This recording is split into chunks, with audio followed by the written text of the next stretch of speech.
Good evening, everyone. My name is Christine Hong, and on behalf of the UC Santa Cruz Center for Racial Justice, I'd really like to warmly welcome you to tonight's event. I want to thank Visualizing Abolition and the African American Resource Center for co-sponsoring tonight's event. And I also just want to say that in the course of planning this event over the past, now it's been several months, many people were involved in the conversation, too numerous to thank here, but just thank you so much for your participation and input. Most critically, I also thank Stefan Jung, who has provided extraordinary support in the organizing of this event. I'd like to introduce tonight's facilitator, Gina Dent. Gina Dent is Associate Professor of Feminist Studies and is the Associate Dean of Diversity, Equity, and Inclusion in the Humanities Division at UC Santa Cruz. Her most recent publication is Abolition, Feminism Now, which she co-authored with Angela Davis, Erica Miners, and Beth Ritchie. Alongside Rachel Nelson of the Institute of the Arts and Sciences, Gina Dent anchors Visualizing Abolition, a Mellon-funded public scholarship initiative that features art exhibitions, public events, artist commissions, a music series, postdoctoral fellowships, grad student workshops, as well as curriculum development. Gina.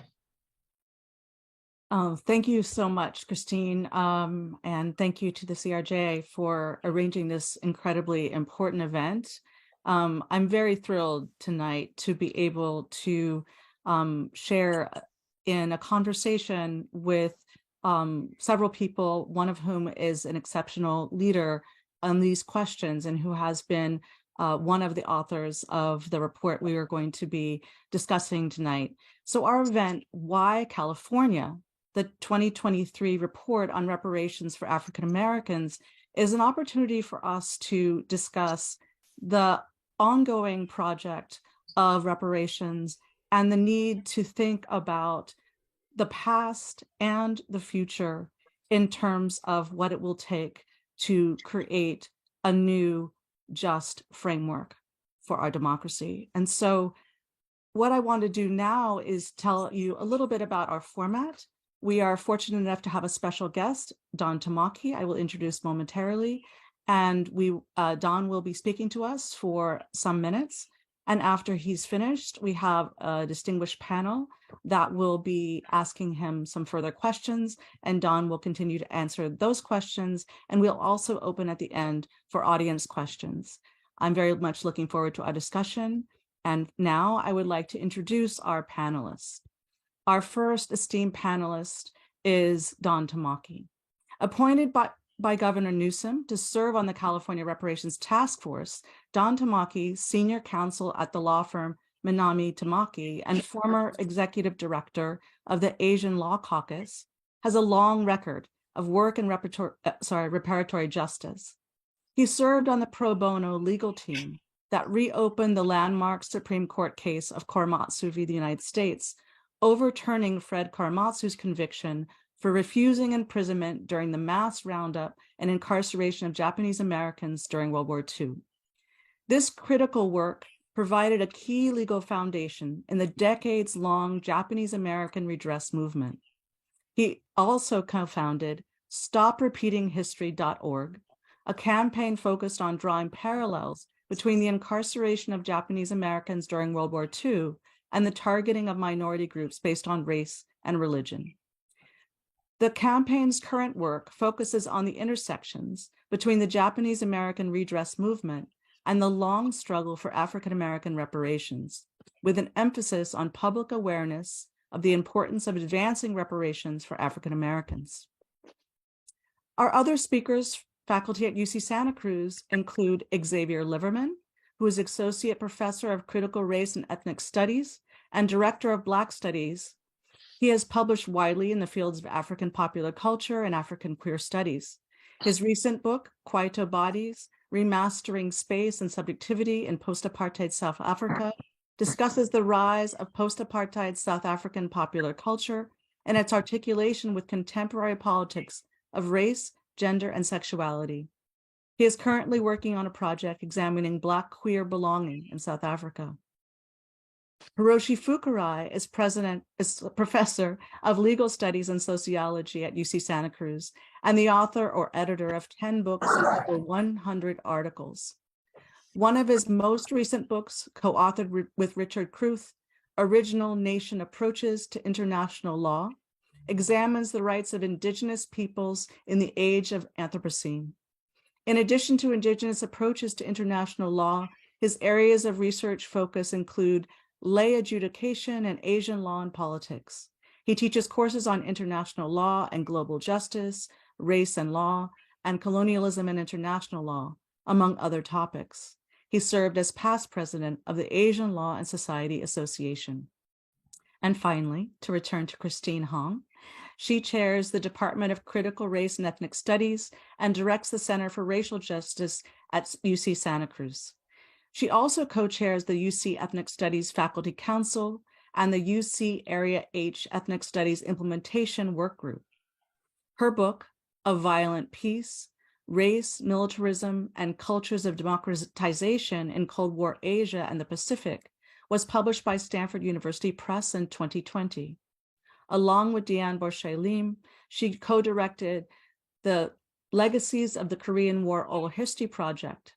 She serves on the board of directors of the Korea Policy Institute, an independent research and educational institute, and co-edits the Critical Ethnic Studies Journal.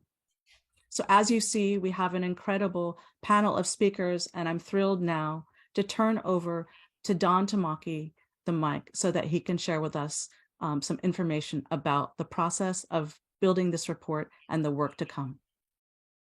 Thank you so much for that. And I think that's an important transition to asking Hiroshi if you would share a few thoughts with us.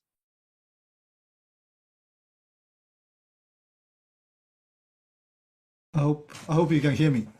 Yes. Okay, thank you, Don. And for the short time I have, I would like to inquire into the possibility of reparations to descendants of enslaved Africans beyond the 19th century United States. Recent research by prominent African-American professor Gerald Horne at the University of Houston has revealed that the many enslaved Africans who came to California around the mid-1800s, before and during the frenzy gold rush era, were brought by Texas enslavers. In the same period, California politicians, including Peter Burnett, the first governor of the state of California, issued his executive orders to exterminate California Indians and open up the indigenous ancestral homelands for slavery and further exploitation. And the California government paid $1.5 million on that extermination effort. And Texas, from which many enslavers came, was once a sovereign and independent state called the Republic of Texas from 1836 to 1845. In 1836, Stephen F. Austin, Sam Houston, and other Euro-American enslavers who migrated to Mexico in the early 19th century decided to declare independence from Mexico because second Mexican president, Vincent Guerrero, who was of African ancestry, abolished slavery in 1829. So after its independence, the Republic of Texas became the major international slave trader, especially in Cuba and Brazil. Even after 1865, American enslavers from the US South, including Texas, played the prominent role in kidnapping and trading the Melanesians and the Polynesians in the Pacific to Queensland, Australia, and other European colonies by setting up the business port and business base in the Fijis and other Pacific islands. Australia was once English colony, and like those in North America and the Caribbean, under the jurisdiction of the English monarchy. It is interesting to note that 2 weeks ago, As a head of the English monarchy, the Prince Charles was coronated and became the King of England. It is also important to recognize the wealth of the House of Windsor of English monarchy was largely built upon the sacrifice and exploitation of enslaved Africans in their colonies in Australia, North America, Caribbean, and around the globe. Today, former English colonies in the Caribbean, such as Jamaica and Barbados, who later became the independent states, but remain as part of the British Commonwealth, expressed their desire to secede from the Crown and initiate the discussions of reparations to the descendants of enslaved Africans in their countries. In the Caribbean, England took over control of Jamaica from Spain in 1655, leading to the major production of sugar, creating so-called sugar boom, that further promoted England's wealth accumulation. The English monarchy also helped create the Royal African Company in 1672 and promoted the transatlantic slave trade. And Jamaica became the key role, played a key role in the major development of England's slave trade, first financed by the English monarchy, and after 1688, when the constitutional monarchy was established, and so-called the Glorious Revolution had allowed the English merchants and private powers to take over the slave trade, making England the global economic and military power by the end of 17th century. And today, under the bill AB 3121, the California reparation only extends to the descendants of enslaved Africans in the 19th century US. And as a member of California Reparation Task Force, and who voted not to limit the reparation to the descendants of enslaved Africans in the 19th century US. And I wonder if you, Don, could kindly speak about the possibility of extending the reparation to other US states, as well as possibly beyond the US borders, especially England and European countries' reparation responsibility to descendants of Africans and other victims of European colonialism, which has been extended throughout the globe. Thank you.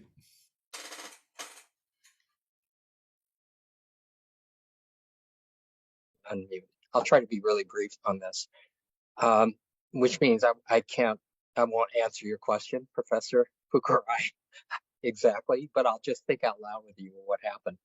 I mean, we're dealing with the limits of the legislation, which required us to stay within certain limits. And we're talking about descendants of American slavery. The very title talks about with special emphasis for persons enslaved in the United States. So, you know, there are 12 million people kidnapped from Africa. 2 million died in the Middle Passage. 400,000 gets dropped off during this period of time in North America. And the rest end up in Brazil, Caribbean, Haiti, and different other places. 10% of African Americans are immigrants or descendants of immigrants. And so there was this and then what are the limits of anti-Black hatred, you know? And there was a lot of argument about things that are not based upon descendancy as much as anti-Blackness. And so it was a big controversy. In any event, the task force voted to limit it. And, you know, all reparations movement at one time or another, for whatever practical reasons, right or wrong, do limit things. In our Japanese American redress and reparations movement, all these Peruvian Japanese that got kidnapped and end up in American concentration camps were completely cut out until, you know, and never really made whole, even to the extent of the other so-called American Japanese Americans. And if you died in the camps, or if you died before the bill passed, you got nothing. Your estates got nothing. So out of 120,000 people incarcerated, 80,000 people got checks. And so I'm not saying that to justify what the task force did, but it's just line drawing. And so that's certainly one thing. And then the most ardent reparationists, you know, some basically argued that if Black immigrants who were, and some of these countries have traditions of enslavement as bad or even worse than America. But the argument was go to the Queen of England, you know, go to Portugal, go to Spain for your reparations. Don't take our reparations. So this was a political dynamic that the task force was in the middle of. And I think it came out with an acceptable alternative. And that is to say, even though I was on the losing side of that particular vote, I do believe that a class of injured, unacknowledged population needs to be recognized. And to the extent that if there are monetary compensation, and that's for the legislature to decide, they need to be acknowledged for that. On the other hand, the policy recommendations are not so limited to lineage. I mean, how do you do some of these things like healthcare reform by tracing lineage? It's really is a practical matter. If you were going to do a health policy experts, and you'd say, you know, we're not going to say we're only concerned about descendant Black babies in San Francisco and not the overall Black infant mortality rate, or Black women, regardless of education or income, have 3 to 5 times pregnancy complications and mortality than the rest of all other ethnic groups. And so are we going to say, you know, we're only concerned about descendant Black, you know, pregnant women? So there were those kind of things that we just had to wrestle with. And I do think, though, that if California has some success here, it will encourage other states, other countries to look into this, to answer your question. But, you know, there's no good answer to this. Like I said, I don't believe that Derek Chauvin cared whether Floyd was an immigrant, a Black immigrant, or a descendant of an enslaved person. I think the only thing that mattered to him was he was Black. But at the same time, I also believe that if we have an opportunity to provide some monetary atonement to an harmed class that remains unacknowledged, I think we should do that. And you know, there is, and I realize, having gone through this, how many sides to this story there are, but there is a sense among folks that African American folks that Black Americans opened the door on civil rights and fought these struggles, and everybody else walked through that door.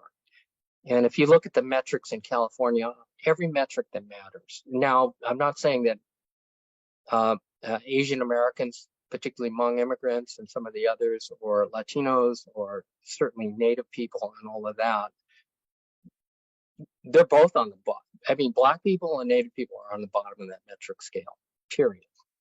And others here and there, but the one constant is, and persistent, is those two classes of people. So I think that was another driver to sort of make the reparations specific. Doesn't answer your question, or even the moral one, but there was a practical sort of approach that was taken.